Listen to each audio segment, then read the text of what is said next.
안건 2인데요. 앞으로 어떻게 할 것인가 하는 내용을 일단 오 위원장님께서 말씀해 주시기 바랍니다. 예, 2016년 내만복 활동 계획안에 대해서 말씀드리겠습니다. 여기는 그렇게 길지는 않습니다. 사실 기존에 저희가 쭉 해왔던 활동을 이어가는 겁니다. 이어가는 건데 특히 올해 기존의 활동에 비해서 두드러지는 것, 좀 비교할 만한 것들만 여기다 요약을 해놨습니다.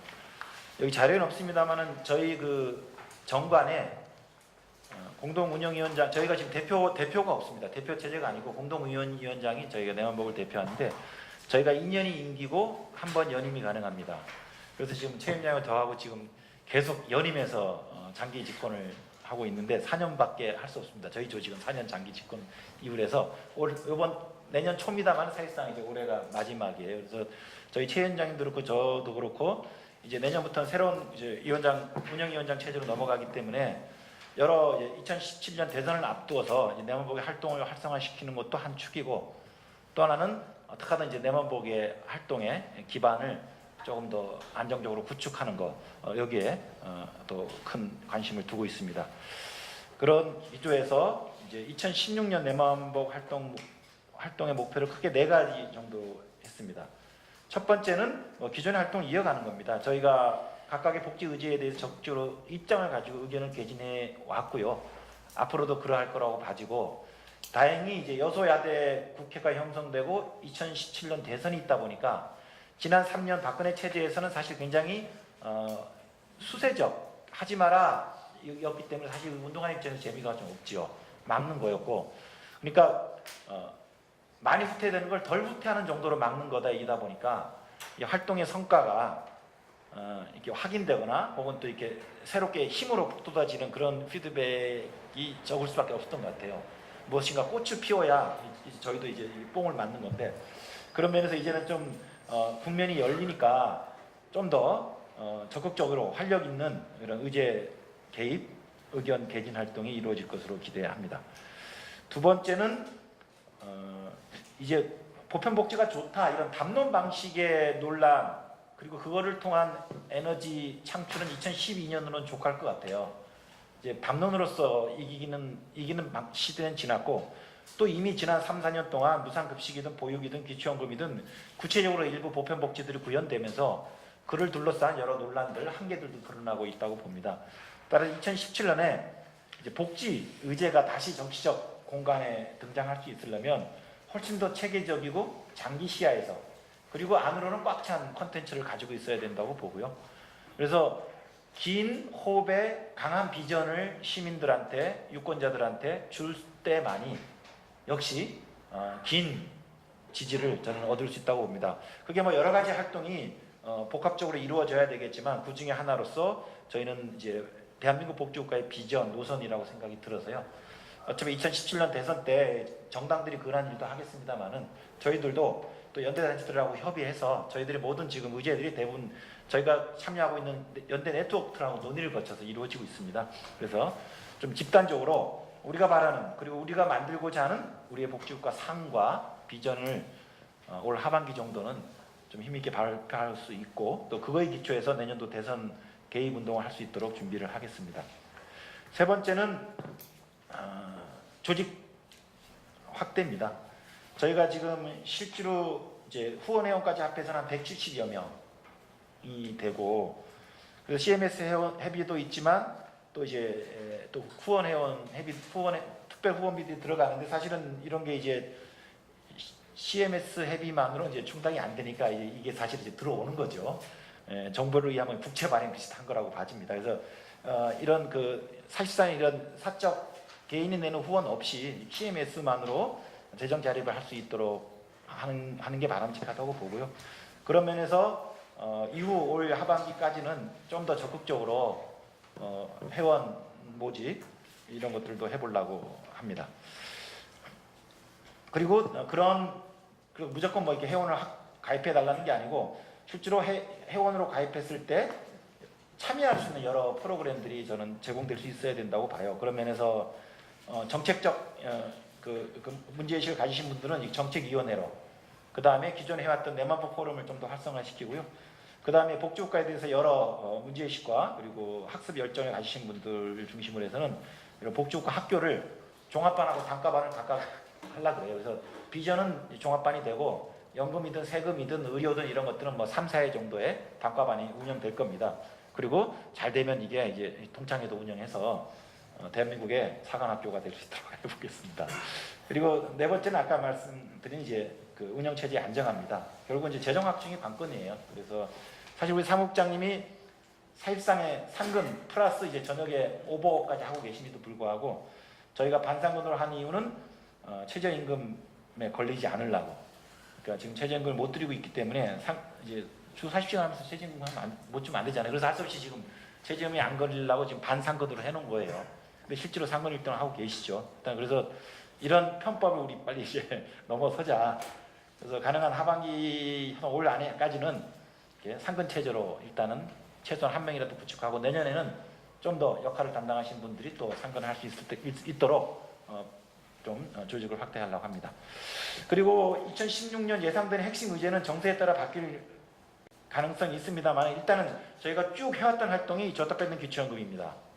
특히 이제 줬다 뺏는 기초연금은 올 하반기 정기국회 때 집중적으로 에너지를 모을 생각입니다. 왜냐하면 어차피 이건 예산이 수반되는 것이기 때문에 올해 예산안, 내년 예산안 편성 때 일단 단계적으로 우리가 적용한 얼마라도 수급 어르신들에 대한 기초연금 충당분이 이제 반영돼야 되기 때문에 저희가 곧 5월부터 각 당 간담회도 예정돼 있고요.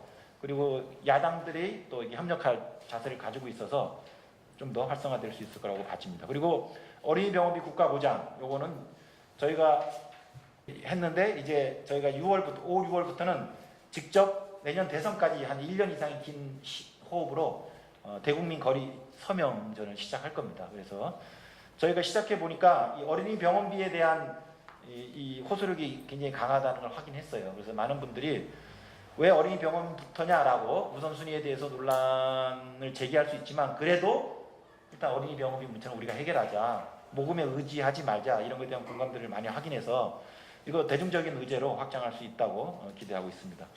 그리고 세 번째는 2020대 국회에서는 저는 세금 국면이 열릴 거라고 봅니다. 이제 박근혜도 더 이상 증세 없는 복지 이걸로 틀어막을 수는 없는 상황이고 또 지금 중앙정부든 지자체든 재정 적자가 너무 심각해서 결국은 어느 쪽이든 세금을 만질 수밖에 없다고 생각이 듭니다. 그런 면에서 저희가 그전에는 이제 복지 증세, 사회복지세 혹은 세금 내자 이제 워낙 세금 국면이 안 열리다 보니까 저희 주장도 사실은 조금 생경할 수도 있어요. 너무 세금만 강조하는 얘기가 들었는데 이걸 종합적인 로드맵으로 해서 이런 과세 형평성 일단 일반 시민들은 조세 형평, 과세 형평을 먼저 강조하고 있기 때문에 내기 위해서는 형평성이 먼저다 해서 기존의 모든 주요 세목에 대해서 지금의 사각지대가 어디고 틈새가 어딘지 그리고 어느 정도를 개선할 수 있는지에 대해 종합 진단을 지금 우리 홍수탁 선생님이 하시고 계십니다. 그래서 그거에 토대로 해서 그런 과세 형평을 기하는 운동을 한 축, 그리고 또 한 축에서는 이제 직접적인 증세라고 얘기할 수 있는 사회복지세 도입이라든지 혹은 세율 인상 같은 물론 그거를 다 이제 복지 증세로 엮게 될 겁니다. 그래서 투 트랙으로 해서 기존의 과세 틈새를 메끼는 과세 형평과 복지 증세. 사실 그 전에는 저희가 세율 인상 혹은 세목 도입 이런 것도만 집중했는데 지난 3, 4년 경험 보면 특히 작년에 연말정산을 보더라도 이런 그 조세 정의에 대한 기반이 형성되지 않은 상태에서의 직접적인 증세는 뭐 저희들 안에서는 공감대가 있지만 더 큰 대중적 확장하는 데 있어서는 여러 장벽이 있다는 걸 확인을 했습니다. 그러면서 이것도 좀 종합적인 로드맵을 갖고 추진하고 바라건대는 이거에 공감하는 단체들이 있다면 저희가 줬다 뺏는 기초연금을 우리가 20개 단체로 빈곤노인 기초연금 보장연대 하듯이 이런 과세 조세 정의와 복지 증세를 위한 시민 네트워크 뭐 이런 것들도 구축해서 그 조직을 축을 해서 추진할 생각입니다. 그래서 22쪽은 쭉 이제 저희가 앞에 보고해드렸던 그런 활동 양식이에요. 그래서 기존에 뭐 칼럼, 논평, 기자회견 쭉 하고요. 정책 공론화는 올해부터는 어차피 내년 대선도 있어서 이슈 페이퍼 발간을 다시 시작할 겁니다. 그래서 세금 이슈 페이퍼가 5월달에 나갈 예정이고 또 각각의 주제별로 해서 어차피 저희가 대선 공약을 만들어야 되기 때문에 그걸 준비한다 생각해서 저희가 2012년에 13년에 이슈 페이퍼를 의제별로 꽤 냈었어요. 그러다가 이제 방어운동 하느라고 14년을 이슈페이퍼, 14, 15년에 이슈페이퍼가 없고 정책 보고서로 대체됐었는데 지금부터 이슈페이퍼스를 낼 예정이고, 그 다음에 내만법 포럼도 계속 진행될 예정입니다. 지금 5월 16일 날 예약하지는 않았지만 이 장소로 될 것 같아요. 5월 16일 저희가 셋째 주 월요일 날 내만법 포럼을 합니다. 우리 홍수덕 선생이 이 조세 개혁을 중심으로 발표할 예정입니다. 그리고 만복 홍보 미디어로 만복 라디오, 만복 TV 활동 들어가고요. 지금 연금하고 의료 제작이 되어 있는데 올해 하반기까지 세금, 주거, 고용보험 이 정도 주제 교육 영상을 제작하고자 합니다. 그리고 새로 추가되는 활동으로 내만복 복지국가 학교 종합반하고 단과반 8월부터 시작하겠습니다.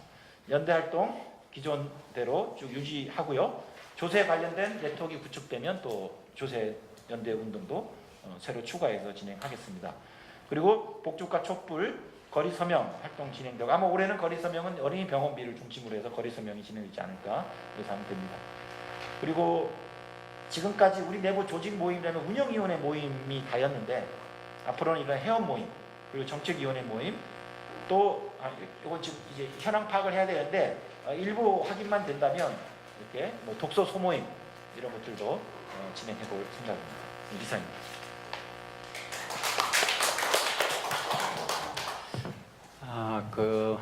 단과반, 종합반 이거는 이제 학원법에 위반될 수가 있습니다. 제가 재수를 네. 해가지고 거기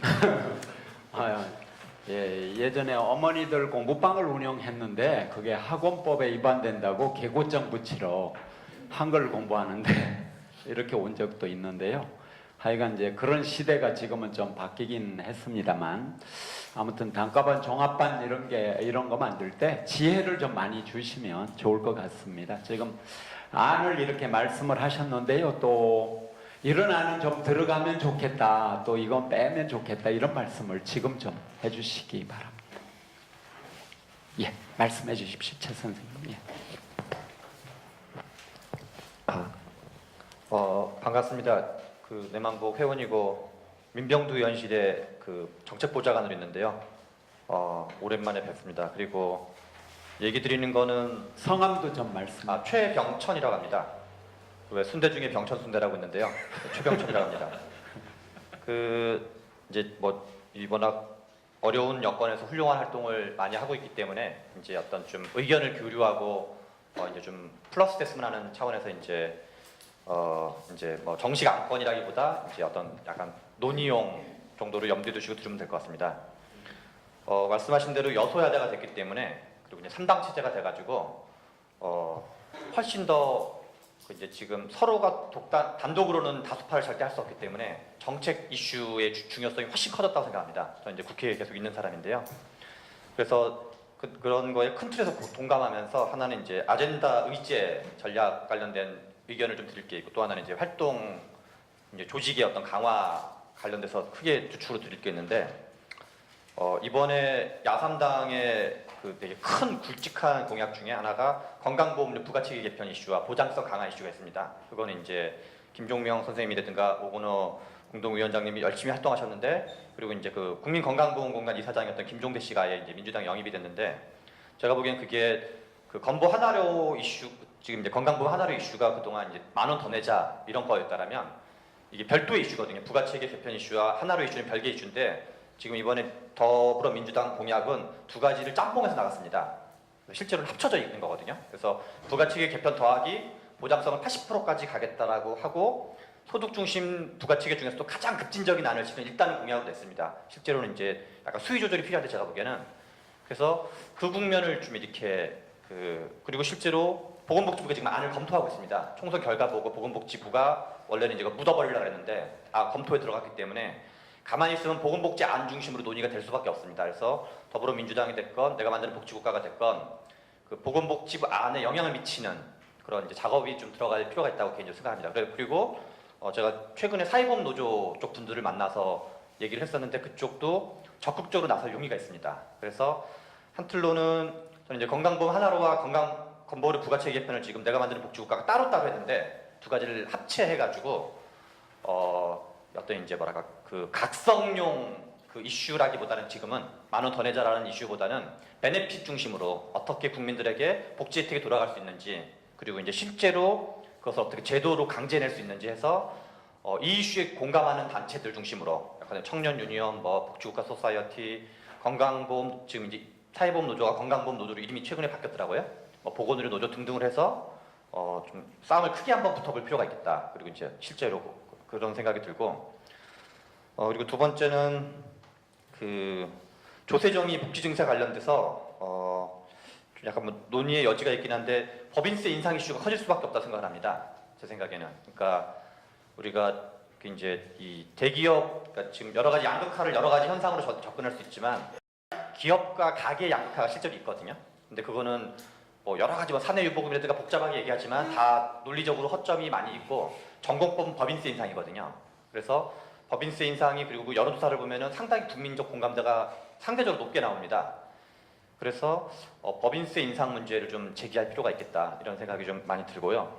그리고 이건 약간 좀 그리고 이제 법인세 인상을 할 때 법인세를 인상하지 않으면 결국 할 수 있는 거는 담배값 인상밖에 없거든요. 그래서 이제 뭐랄까 이제 그런 걸 좀 대비시키면서 했으면 좋겠다는 생각이 들고 또 하나는 이건 약간 좀 토론의 여지가 필요하긴 한데 연말정산과 세제 개편 등등을 하고 박근혜 정부 때 소득세 인상이 많이 되는데 제가 이제 국회에서 그동안 쭉 봤을 때는 박근혜 정부가 한 세제 개편 대부분 다 부자 증세였습니다.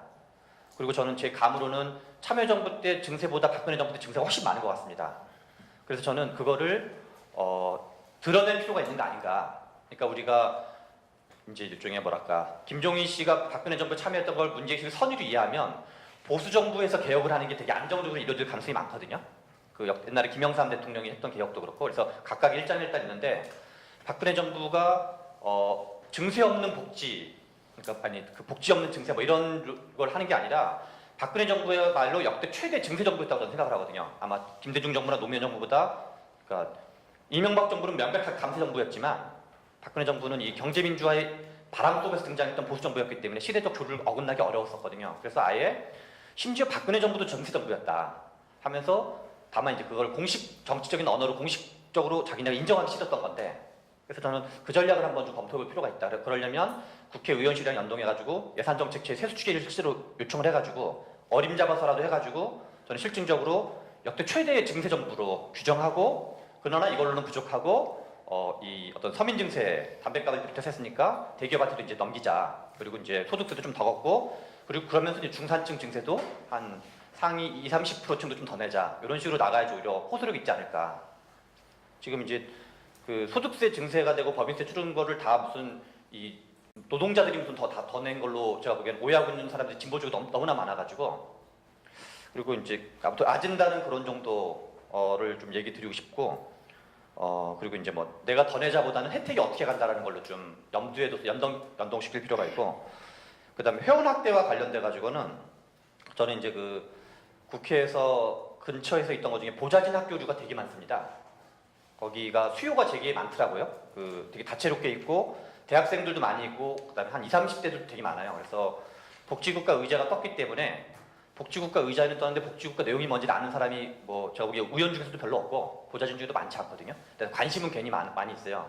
그래서 막연한 시민을 대상으로 우리 학교 같은 걸 하시지 마시고 그거보다는 제 생각에 예컨대 그 보좌진 협의회가 있어요. 그러니까 예컨대 뭐 더불어민주당 보좌진 협의회가 있으면 그 대상만 국회의원을 대충 130명 치면은 1,300명이 기본적으로 있는 거거든요. 그리고 그걸 희망하는 친구들까지 치면 어떤 조직된 고객이 한 3,000명 정도 있는 거기 때문에 그리고 거기가 홍보를 해줘요 자기네가 그런 데라든가 아니면 뭐 유사한 단체들이 있거든요. 뭐 더미래 연구소라든가 뭐 등등등 그런 데다 가서 협력해서 제 생각에 했으면 좋겠고 아니면 청년 유니언이랑 공동을 한다든가 그러면 그 청년 유니언 조합원들을 중심으로 아예 하는 거라든가 그런 식으로 어떤 아니면 사회보험 노조랑 하든 보건의료 노조랑 하든 조직된 단위랑 그 세팅해서 저는 이제 학교를 했으면 좋겠다 제 생각엔 무작위 시민을 대상으로 하기보다는 그런 얘기를 좀 드리고 싶었고 그리고 그래서 좀 국회망을 활용하거나 아니면 그 청년 유니언 더하기 그 이제 학생회들도 지금 되게 많거든요. 학생회들이 그러니까 옛날이랑 학생운동 좀 달라졌지만 소박한 생각들을 가지고 있는 학생들이 되게 많더라고요. 그래서 거기 네트워크도 많이 있기 때문에 아무튼 제 생각에는 조직된 단위랑 같이 하는 그 복지국가 학교를 하면서 그러면서 회원가입을 좀 유도하는 식이 되는 게 내실 있지 않을까라고 생각합니다.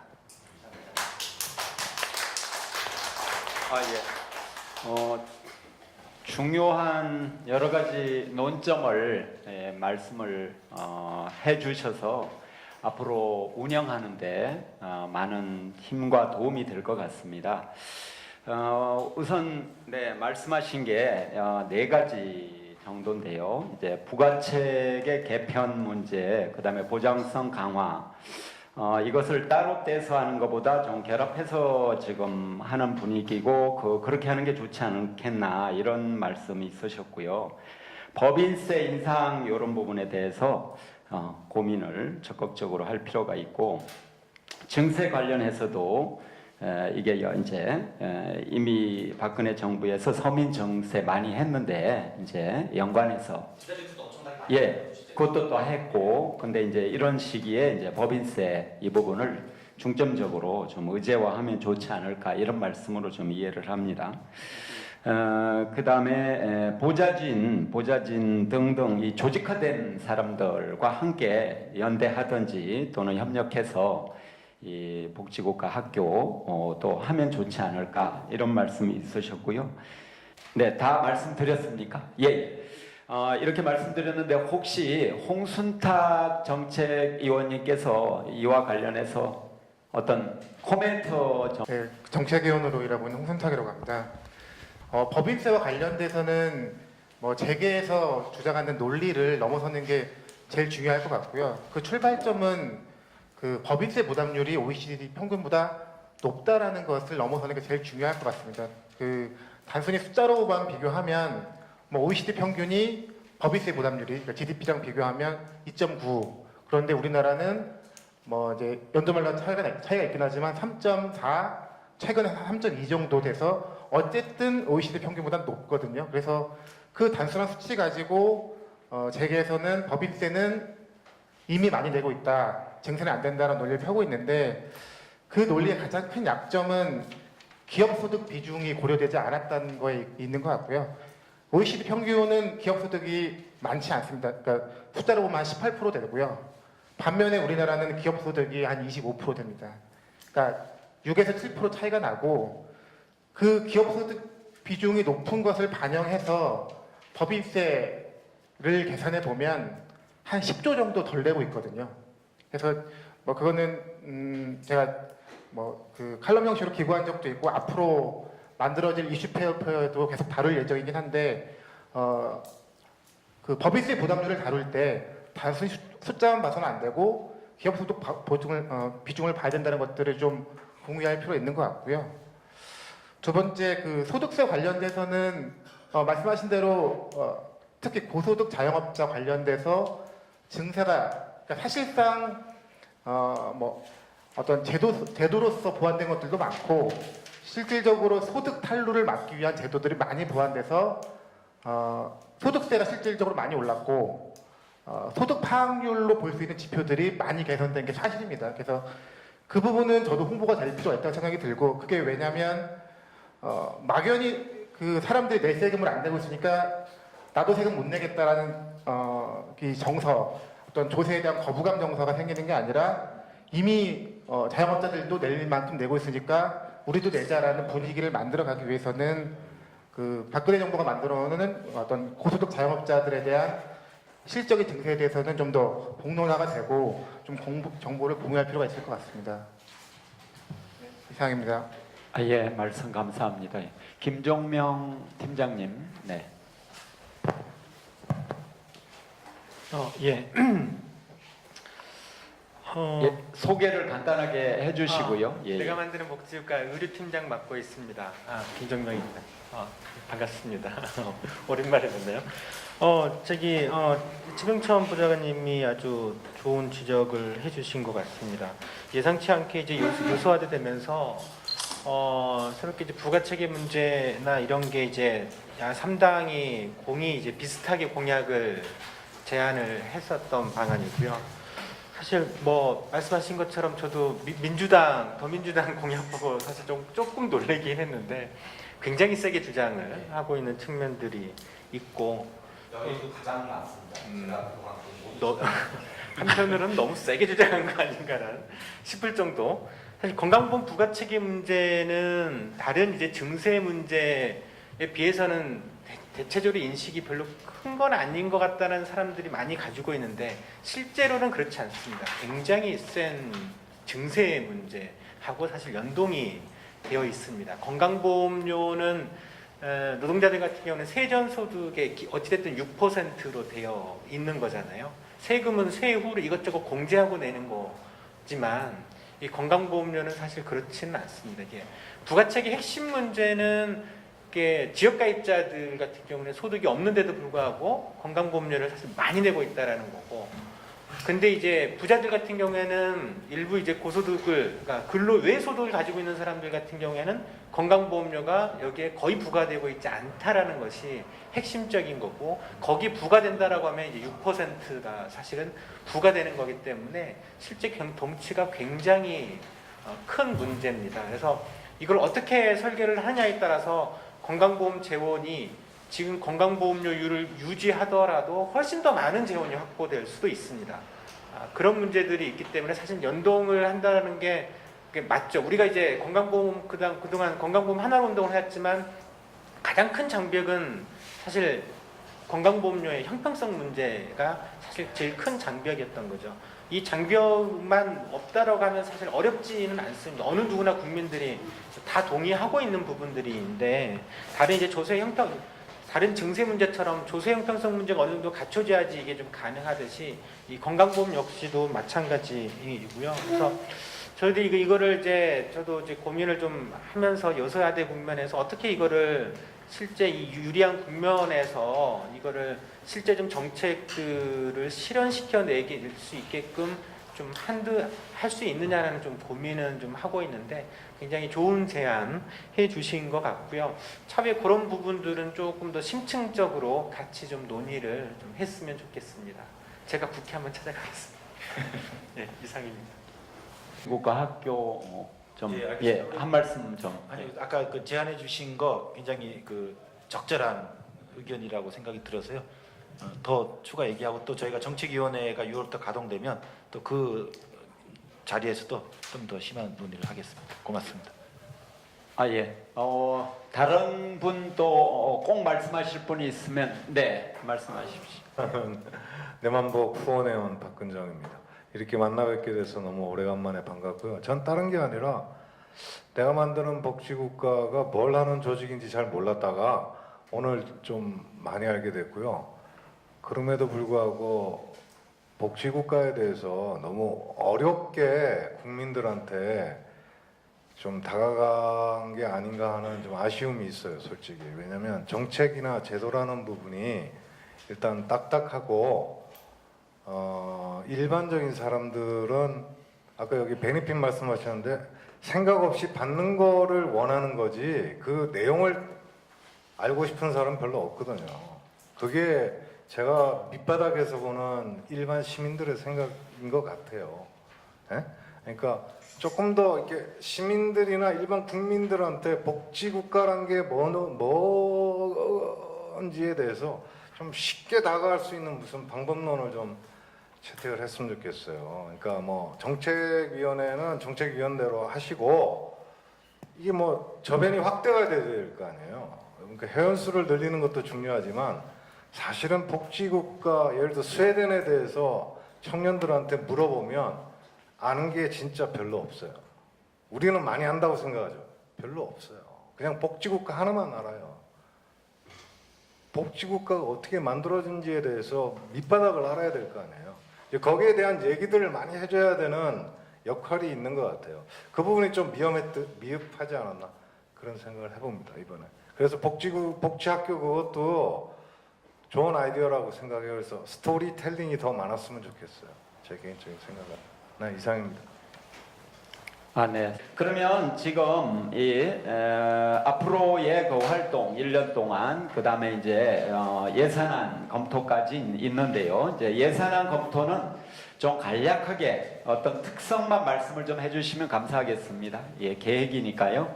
이전과 달라지는 게 뭐 있는지 요거 말씀해 주시면 감사하겠습니다. 네, 앞서 오건호 공동위원장이 말씀드린 사업과 연동해서 이렇게 예산이 짜여져 있기 때문에 사업 내용을 참고하시면 되겠습니다. 전년도 2월금은 428만여 원 있다고 갖고 결산해서 말씀드렸고요.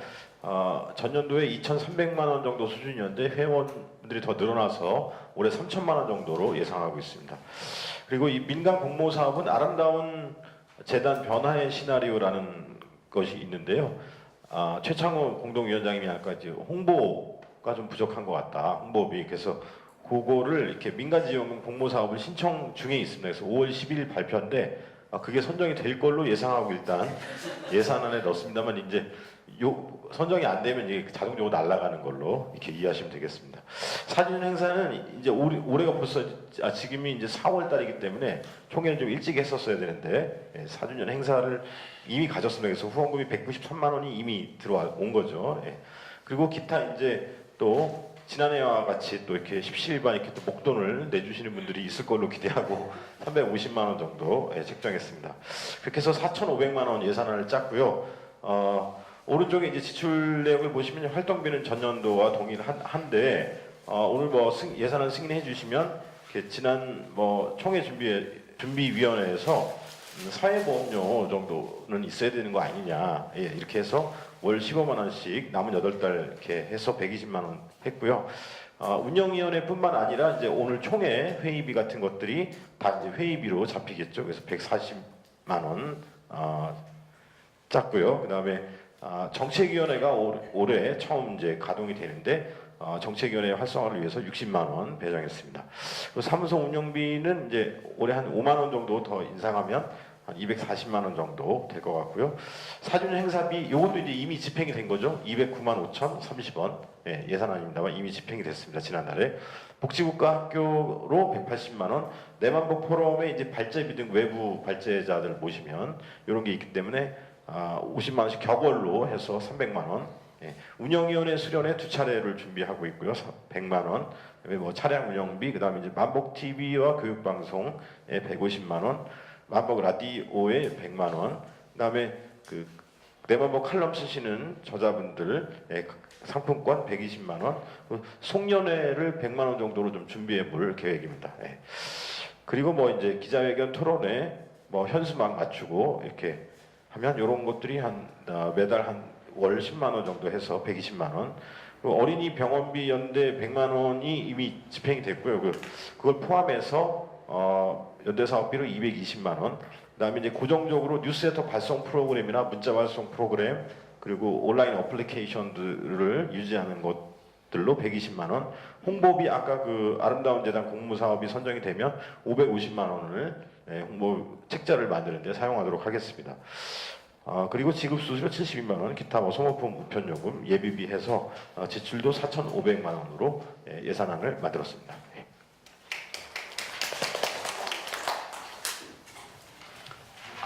지금 내용에 대해서 특별한 이의 없으십니까? 이의 있으시면 나중에라도 말씀을 꼭 해주시기 바랍니다. 어떤 쪽이 좀 소홀하다 이런 말씀이 있으면 굉장히 판단하는데 중요하지 않을까 그렇게 생각이 듭니다. 물론 이 계획이 확정되면 이대로 가는 거긴 하지만요. 사실 CMS 이 회비가 작년 경우 보면 전체 예산의 52%입니다. 계산해 보면요. 그런데 CMS 후원하시는 분들이 안 계시다면 사실 내만복은 전혀 운영될 수가 없습니다. 그래서 50%가 막 이렇게 좀 넘는 것도 큰 의미가 있는 걸로 생각이 듭니다. 좀 독립성을 시민단체는 가져야 되잖아요. 더욱이 대통령을 고발까지 하고 막 그러는데 그래서 앞으로 조금 더 이제 이웃에 말씀을 좀 해주시면 감사하겠습니다. 그러면 요 예산안에 대해서 이의가 없으시면요, 요 둘 다 함께 여쭙겠습니다. 내년 사업 계획과 예산안을 이대로 받아들여도 괜찮겠습니까? 그럼 박수로 결정해 주시기 바랍니다. 감사합니다. 지금 이제 다 끝까지 왔습니다. 기타 안건 시간이 되는데요. 기타 안건 뭐 제안해 주실 거 혹 있습니까? 아까 배고프다 그러셨는데요. 예. 일단 기타 한 건 있으시면 말씀해 주시고요. 이제 평상시도 운영위원회가 한 달에 한 번씩은 운영이 되니까 그때 중간중간에 의견을 사무국 통해서 주시면 언제나 반영할 수 있도록 노력을 하겠습니다. 지금까지 쭉 이 총회를 진행을 했는데요. 사실 어떻게 보면 총회 자료도 제 생각에 좀 많이 부실을 합니다. 부실하고 저도 그 책임이 당연히 이제 있고요. 그런데 이제 다음 총회 할 때는 좀 더 알차고 좀 더 많이 좀 더 폭넓게 좀 평상시 활동에도 좀 참여하실 분 계시면 추천을 해서 자천 타천 해가지고 좀 부서를 좀 자꾸자꾸 만들어내면 좋을 것 같습니다. 소모임도 좋은데 부서도 만들고 그래야 이제 그 속에서 쉽게 대중들, 쉽게 시민들에 다가가는 우리 스웨덴 연구소 소장님 말씀대로 쉽게 다가갈 수 있는 그런 고민도 함께 이루어져서 좀 더 내 맘복답게 스스로 나서서 만드는 우리가 만드는 복지국가 이걸로 좀 변신을 했으면 좋을 것 같습니다. 자, 이상으로 이제 이 진행을 마칠까 합니다. 아쉬움이 너무 커서 나는 안 되겠다. 지금 말해야 되겠다. 이러실 분 혹 계십니까? 안 계시면 이것으로 끝마치겠습니다. 대단히 감사합니다.